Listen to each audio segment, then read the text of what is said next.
Oke, selamat pagi semuanya.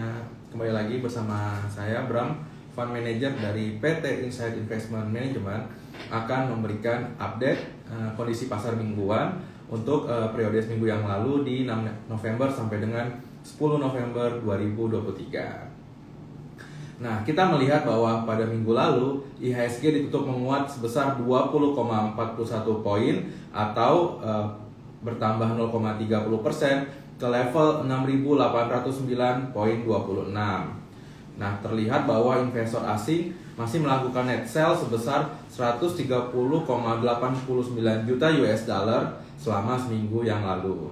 Sehingga kita melihat bahwa secara year to date, investor asing telah membukukan net sell sebesar 986,62 juta US dollar. Nah, kita juga melihat dalam pergerakan IHSG secara sektoral, hampir semua sektor bergerak melemah. Sektor infrastruktur menjadi sektor dengan kinerja terbaik yang mencatatkan penguatan 9% secara week on week. Sementara itu, sektor consumer cyclical menjadi sektor dengan kinerja terburuk yang melemah sebesar negatif 1,72% secara week on week. Berdasarkan kinerja year to date, sektor teknologi menjadi worst performing sektor yang melemah hampir mencapai negatif 20,18%. Sementara itu, di sisi lain, sektor infrastruktur menjadi best performing sektor dengan penguatan sebesar 53,28%. Kita beralih ke pasar obligasi. Untuk obligasi US Treasury 10 tahun yang merupakan global benchmark naik ke level 4,65% dibandingkan posisi sebelumnya yang berada di level 4,57%. Dan untuk pasar obligasi pemerintah, imbal hasil SUN bertenor 10 tahun turun sebesar 0,70 basis points menjadi ke level 6,85%. Jika dibandingkan di minggu lalu masih berada di level 6,86%, dan bahkan di bulan lalu masih berada di level 6,95% untuk imbal hasil SUN bertenor 10 tahun. Dan ini juga tercatat bahwa kepemilikan asing berada pada level 820,39 triliun yang mengalami peningkatan dibandingkan minggu lalu yang berada di level 818 triliun dan juga di bulan lalu yang berada di level 819 triliun. Nah, kita juga melihat bahwa berdasarkan data DJPPR per tanggal 8 November 2023 periode week on week, institusi perbankan tercatat mengurangi kepemilikan obligasi negara yang mereka miliki sebanyak 11 triliun. Sehingga selama periode tersebut, total kepemilikan dari institusi perbankan untuk obligasi negara atau pemerintah Indonesia adalah senilai 1.595,2 triliun atau dengan porsi sebesar 29%. Hal ini diimbangi oleh Bank Indonesia yang mencatat menambah kepemilikannya senilai 13 triliun sehingga total kepemilikan Bank Indonesia untuk obligasi pemerintah Indonesia naik menjadi berada di level 965,1 triliun atau dengan porsi sebesar 17% dari obligasi pemerintah Indonesia. Perubahan kepemilikan juga terlihat dari sisi industri reksadana yang tercatat mengurangi posisinya sebanyak 3 triliun sehingga menjadi pemilik dari 3% obligasi pemerintah atau setara dengan 176,9 triliun. Dan untuk institusi asuransi beserta dana pensiun ternyata menambah kepemilikannya obligasi pemerintah sebanyak 5 triliun sehingga total memiliki kepemilikan obligasi negara sebanyak 1.025,5 triliun atau setara dengan 18% porsi obligasi pemerintah dibandingkan dengan total keseluruhan. Sementara itu, kita juga melihat bahwa investor asing masih tercatat menambah posisi untuk obligasi pemerintah sebanyak 9 triliun sehingga total kepemilikan investor asing untuk obligasi pemerintah Indonesia berada di level 820,4 triliun atau dengan porsi 15% dari total keseluruhan obligasi pemerintah Indonesia. Nah, di sisi lain, kita melihat bahwa persepsi risiko Indonesia cenderung membaik yang ditandai oleh penurunan kredit default swap 5 tahun yang turun sebesar negatif 0,07 basis points ke level 86,78. Hal ini juga ditandai dengan rupiah yang ditutup menguat sebesar 0,21% terhadap dolar Amerika Serikat ke posisi 15.695 rupiah per dolar Amerika Serikat. Hal ini ternyata berlawanan dengan NDF rupiah 1 bulan yang ternyata ditutup melemah sebesar 0,49% ke posisi 15.699 rupiah. Nah, di awal bulan lalu kita melihat bahwa harga minyak naik setelah serangan tak terduga oleh Hamas. Namun, minggu ini harga minyak mentah WTI ditutup pada level 77 US dollar per barrel atau melemah sebesar 4,15%. Dan harga minyak mentah Brent juga ditutup melemah sebesar menjadi di level 81 US dollar per barrel atau melemah sebesar 4,08%. Setelah kekhawatiran akan goncangan pasokan dari konflik yang berlangsung di Timur Tengah mereda, fokus pasar memang kembali pada faktor-faktor fundamental untuk harga minyak. Hal ini dapat dilihat dari permintaan dari Tiongkok yang merupakan pengimpor terbesar di dunia lebih lemah datanya dibandingkan yang diekspektasikan, dengan penumpukan stok yang terus bertambah bahkan selama liburan Golden Week di China. Untuk stok minyak mentah Amerika Serikat sedikit pulih dari titik terendah pada September yang berada di level 765,34 juta barrel, yang naik menjadi 773,17 juta barrel pada akhir Oktober ini. Hal ini merupakan level yang masih terendah secara historikal inventory minyak mentah di Amerika Serikat. Meski demikian, kami melihat bahwa harga komoditas akan tetap fluktuatif sepanjang berlanjutnya ketegangan geopolitik yang masih belum terselesaikan. Dan kami melihat bahwa pasar belum melihat akan terjadinya gencatan senjata untuk konflik dalam jangka waktu dekat. Pada minggu lalu, untuk harga batu bara ditutup di level 123 US dollar per metric ton yang mengalami penguatan sebesar 0,61% dibandingkan bulan sebelumnya. Untuk harga CPO ditutup pada level 3.673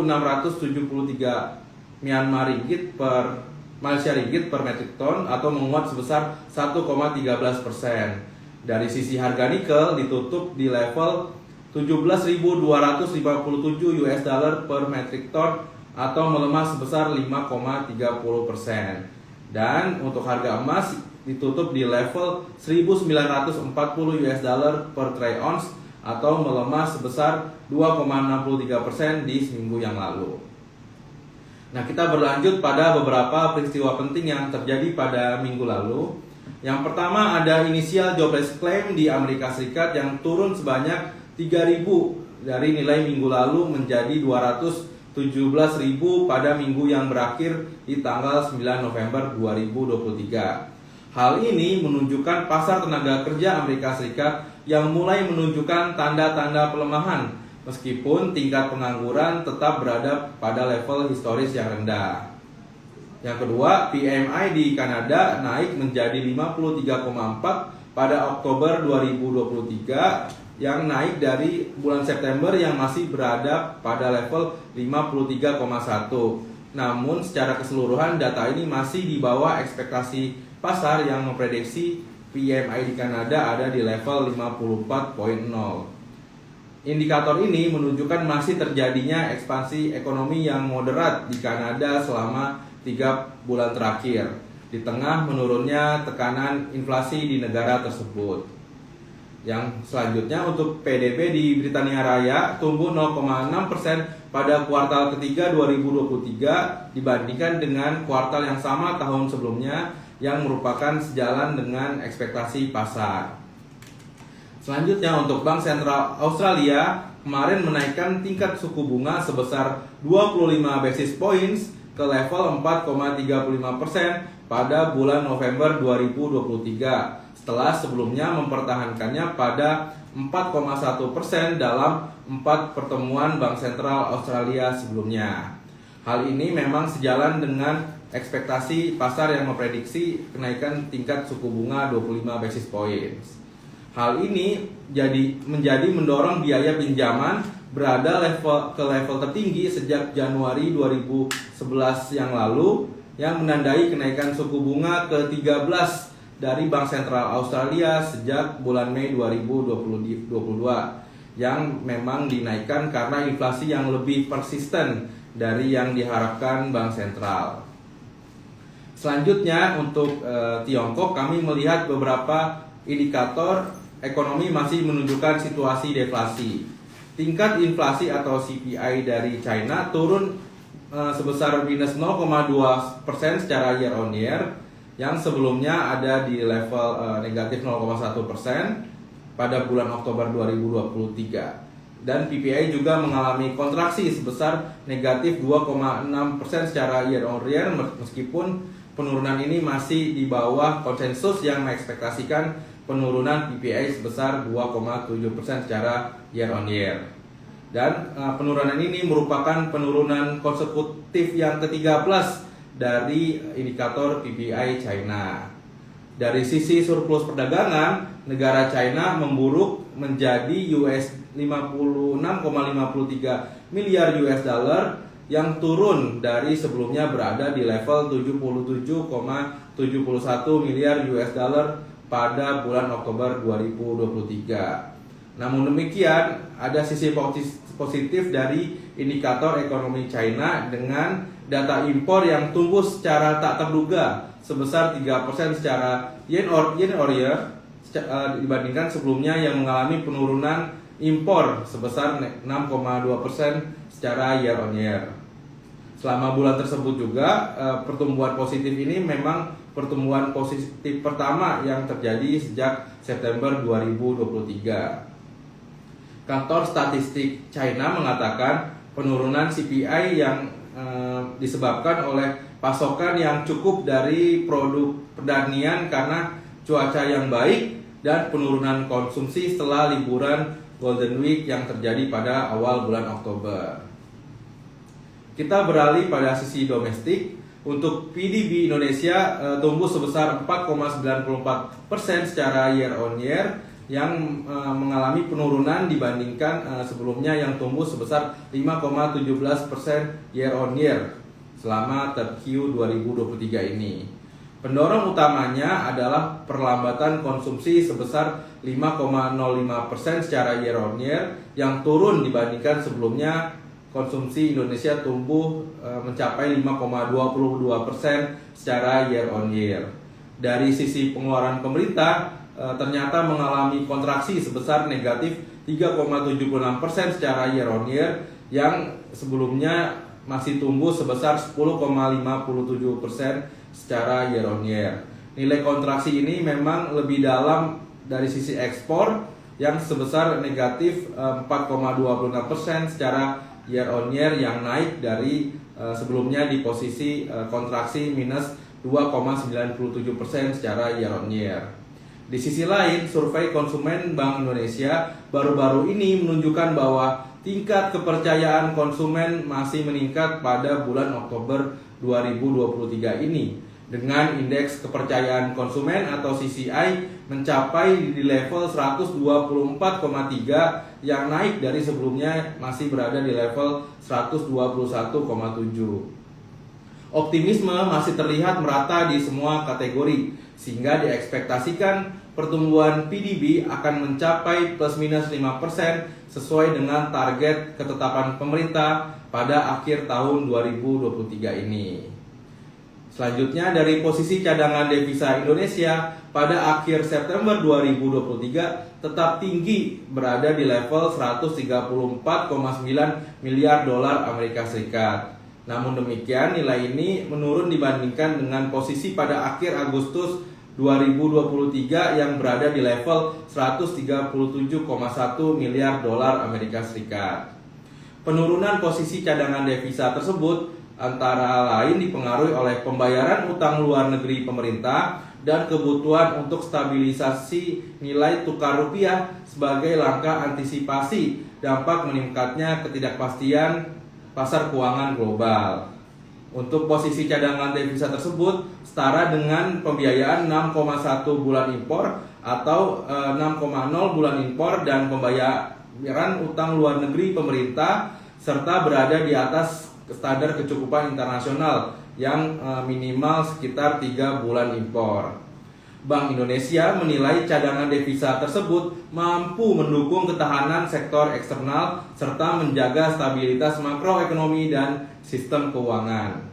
Kedepannya, Bank Indonesia memandang cadangan devisa akan tetap memadai, didukung oleh stabilitas dan prospek ekonomi yang terjaga, seiring dengan respons bauran kebijakan yang ditempuh Bank Indonesia dalam menjaga stabilitas makroekonomi dan sistem keuangan untuk mendukung pertumbuhan ekonomi yang berkelanjutan.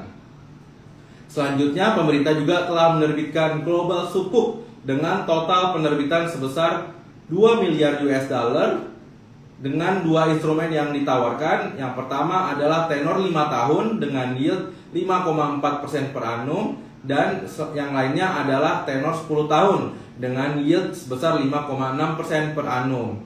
Setiap instrumen berhasil mengumpulkan pendanaan sebesar 1 miliar US dollar, sehingga keputusan strategis ini diharapkan akan meningkatkan cadangan devisa pada akhir bulan ini, sehingga menjadi penyangga jangka pendek untuk stabilisasi rupiah dalam jangka pendek ini. Minggu ini kita akan menantikan data penting seperti rilis inflasi Amerika Serikat di tanggal 14 November 2023 dan neraca perdagangan Indonesia pada tanggal 15 November 2023. Sekian weekly update dari kami. Terima kasih atas perhatiannya. Mudah-mudahan membantu teman-teman investor, sobat insight semua, dan semoga bisa menjadi bekal untuk kita di minggu ini. Insight Investment Management, transforming investment into social impact. Yuk investasiin dan realisasiin. Terima kasih.